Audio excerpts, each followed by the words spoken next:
एक दिन किसी ब्राह्मण ने रात में स्वप्न देखा कि उसे 100 रुपए उधार अपने दोस्त से मिले हैं। सवेरे जब नींद खुली तो उसका अच्छा या बुरा फल जानने की इच्छा हुई। उसने अपने दोस्तों में बैठकर इस बात की चर्चा की। धीरे धीरे समाचार बिजली की तरह फैल गया, यहाँ तक कि उस मित्र ने भी इस बात को सुना जिससे ब्राह्मण ने स्वप्न में 100 रुपए लिए थे।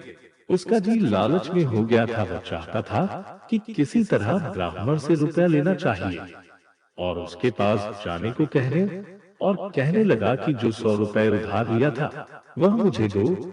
मुझको जरूरत है, इसलिए आज आप मेरे रुपए दे दो। गरीब ब्राह्मण ने पहले तो सोचा कि मित्र हंसी मजाक कर रहा है, लेकिन जब वह हाथापाया करने को तैयार हुआ और बहुत डराने दिखा तो ब्राह्मण के भी प्राण सूखने लगे। बेचारा दिन भर मेहनत करता है, तब उसको खाने को मिलता था। घर में फूटी कौड़ी भी न थी।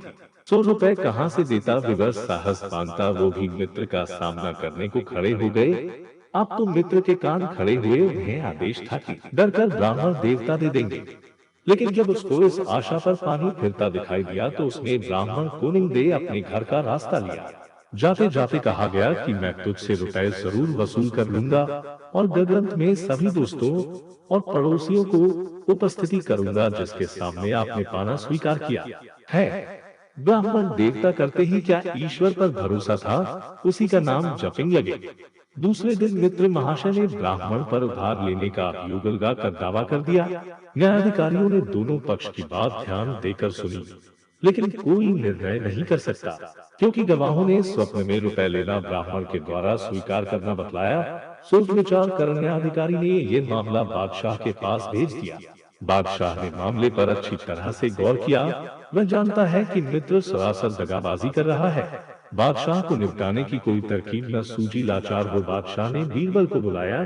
सब मामला समझा गया कि बेचारे ब्राह्मण को दगाबाज मित्र ठगना चाहता है। इसके ऐसे तरीके से न्याय होना चाहिए कि हिंदूत का दूध और पानी का पानी अलग हो जाए। बीरबल ने आदेश मानकर एक बड़ा सा दर्पण मंगवाया। उसके बाद 100 रुपए उन्होंने ऐसे होशियारी से रख दिए कि दर्पण में रुपयों की छाया दिख पड़े। जब रुपए दर्पण में दिखने लगे तब बीरबल दगाबाज मित्र से बोले कि जिस रुपए की छाया दिखती है उसे उससे ले लो। मित्र महाशय ने अचंभा जाहिर करते हुए कहा कि ये कैसे ले सकता है, ये तो केवल रुपए की परछाई है। मौका पाकर बीरबल बोले कि ब्राह्मण ने भी तो स्वप्न में तुमसे रुपया पाया था, वह भी तो परछाई थी, फिर आप असली रुपया क्यों चाहते हो? यहूदा की गर्दन झुक कुछ जवाब न लाचार के खाली हाथ चलने को तैयार हुए तो बीरबल बोले ब्राह्मण को आज परेशान किया है, उसके कामों में रुकावट डाली, अतः बिना किसी सजा के यहाँ से नहीं जा सकोगे। बीरबल ने समझाकर उस दगाबाज को जुर्माने की सजा दी।